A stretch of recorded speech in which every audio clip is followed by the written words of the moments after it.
Hi, how's it going? My name is Alvaro Torregiani, and together with Alejandro Trinidad, we are part of the governance team at Globant Enterprise AI.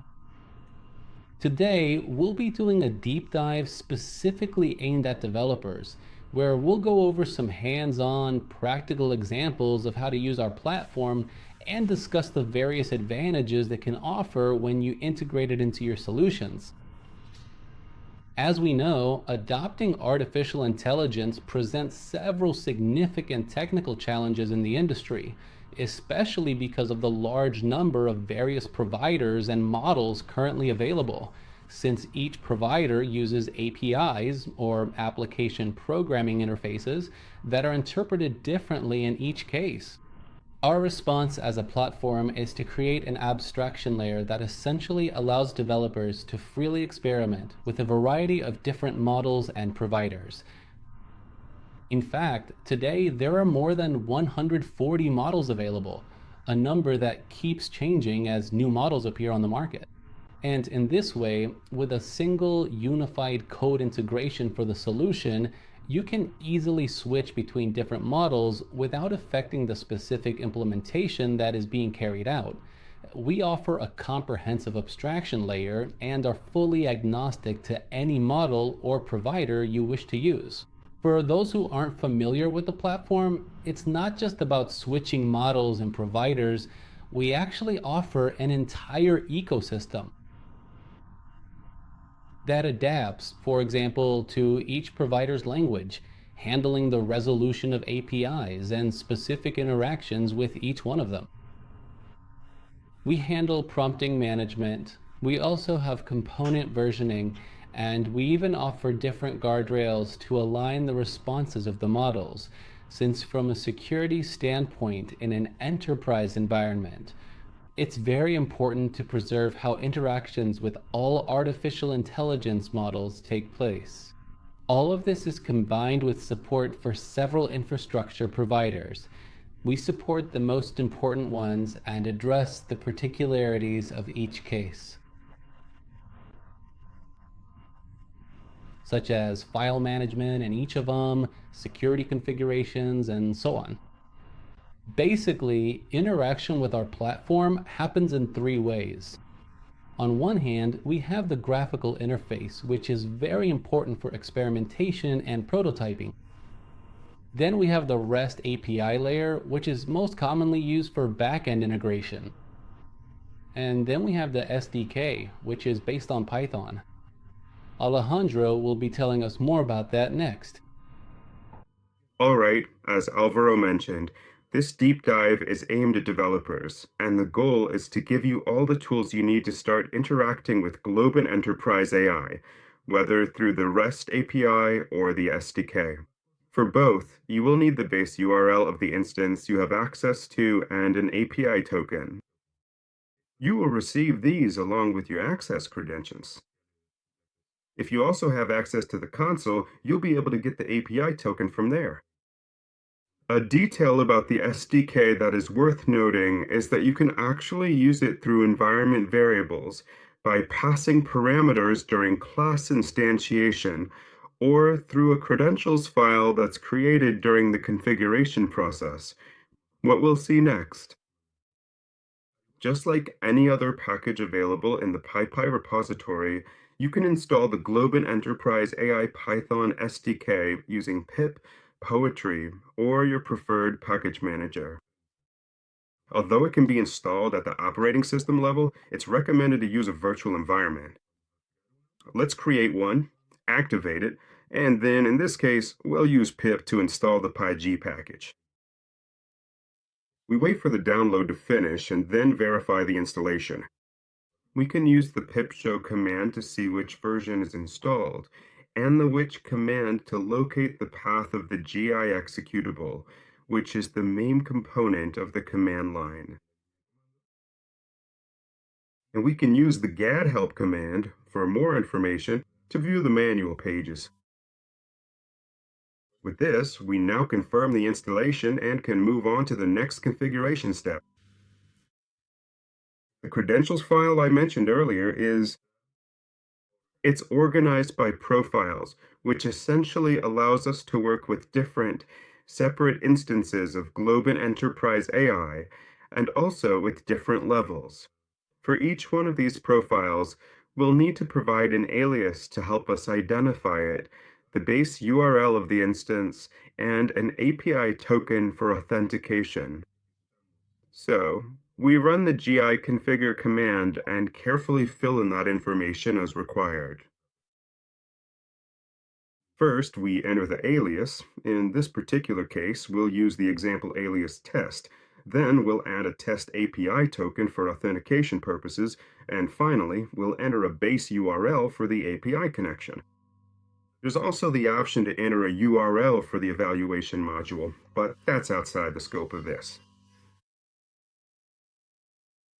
After entering the values, we can test that everything was properly configured and is functioning as expected.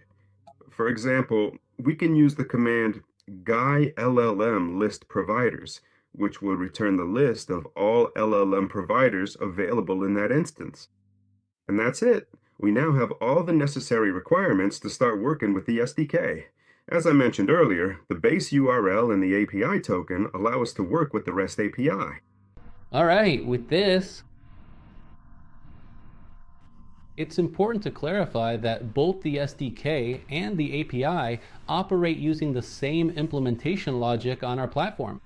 In other words, the SDK internally uses all the endpoints we offer through our REST API, so it's not a replacement. And we can look at some examples. For instance, if we want to get the list of agents using the SDK, we see the execution of this command, which will give us the information for each agent. And similarly, if we want to do it through the API, we see that the result is the same.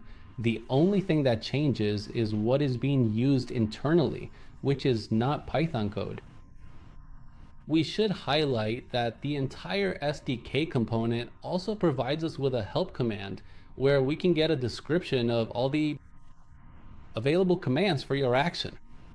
Now I'll hand it over to Alejandro so he can tell us how to create some basic resources, such as agents, using the Python SDK command line. Well, one of the most popular use cases in the field of artificial intelligence right now is the creation of agents. In Globant Enterprise AI, this is one of the features included in the lab.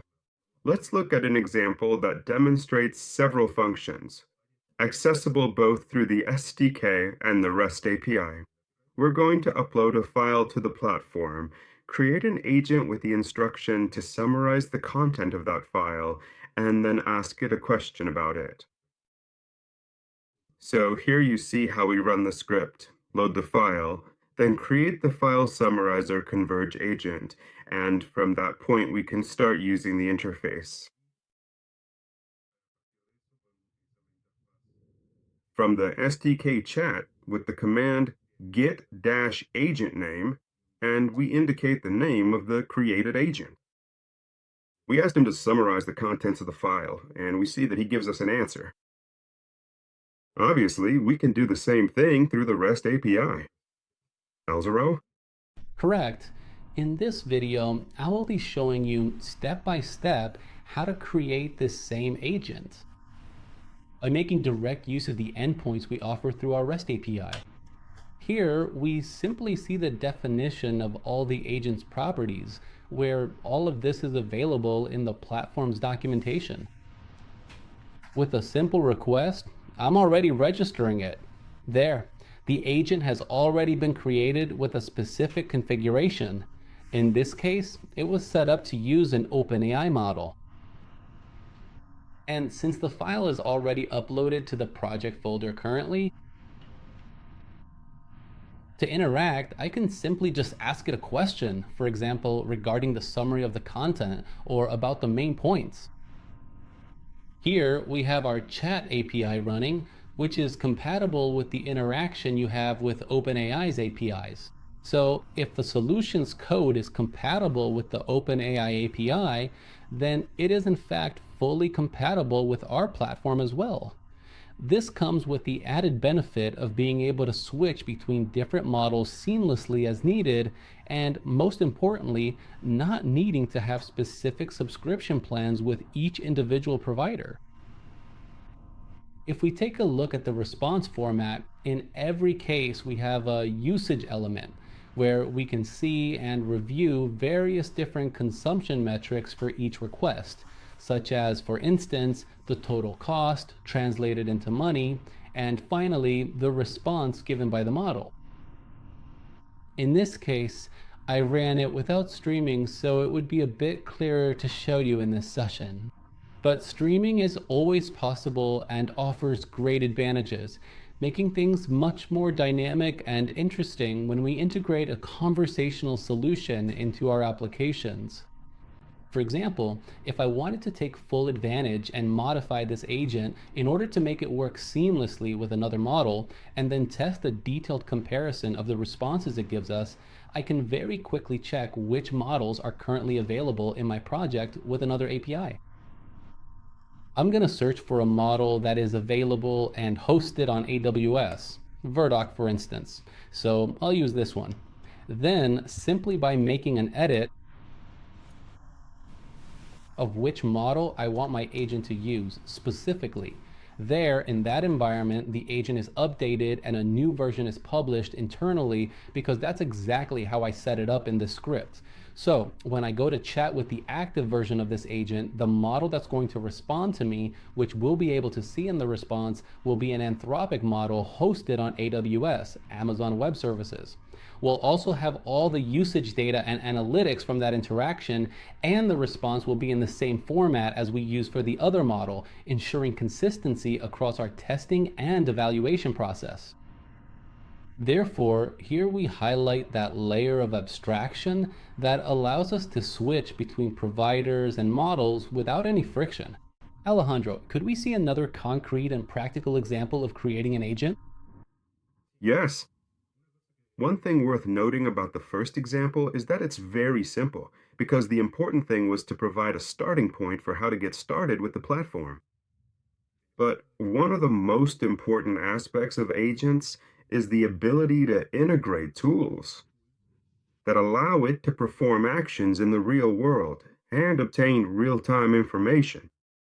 So in this second example, we're going to take a closer look at the case of an intelligent agent that utilizes specialized tools to retrieve the content of a website and then thoroughly analyze it in order to explain to us in detail what it found.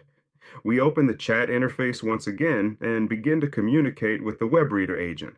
We're going to ask it to analyze, for example, the documentation of Globant Enterprise AI to see what it returns to us. Here we can see that in its first response, it brings us the content of the website, and if we ask for a summary of what it just saw, we see how it returns a syntax of the overview content from the wiki. All right, let's explore the source code a bit. In the previous example, we only saw the execution of the script. It's interesting to see how the code is organized within. The SDK. We see that the relevant libraries are imported, and then we define the agent, as well as the prompt that it uses. And we get to the part that particularly interests us, which is the pool of tools that we use. And we see that we have 2 tools available to retrieve information from the web. This talk is unfortunately too short and concise to mention the full range of functionalities covered by Cloud Enterprise AI. But we can give an overview of the most important things, such as the key points in this context. Alvaro, could you tell us a bit more about what else we can do with the platform? Beyond everything we've seen about generating agents and interacting with them and with the artificial intelligence models, both our API and the SDK offer us a vast number of tools, such as, for example, the creation of tools that are available for our projects. That way, we can encourage collaborative work, since we can have multiple agents using those tools and sharing them at that level.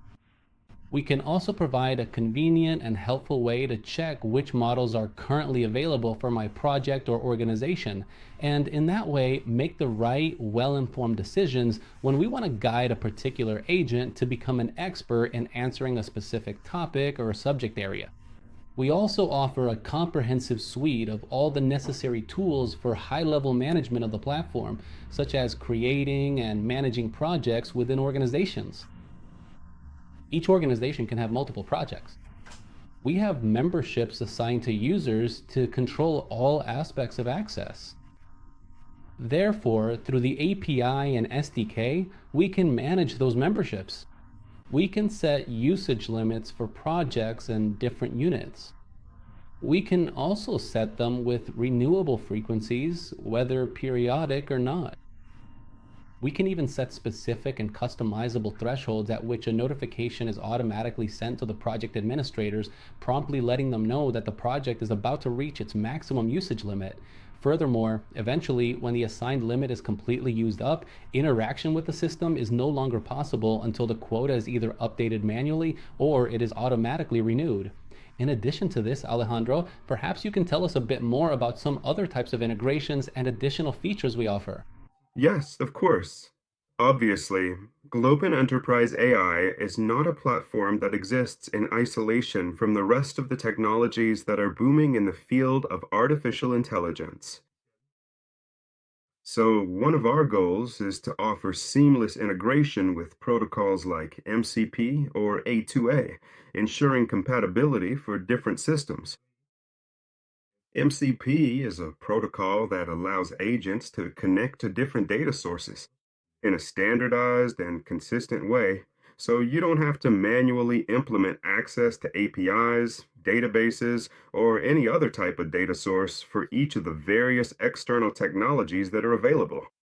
Through MCP, you can consolidate and centralize those accesses. Specifically, the only thing the agent needs to know is which tools are available, for example, and how to call them. On the other hand, H2A is a protocol that allows agents to communicate and coordinate with each other to solve complex problems.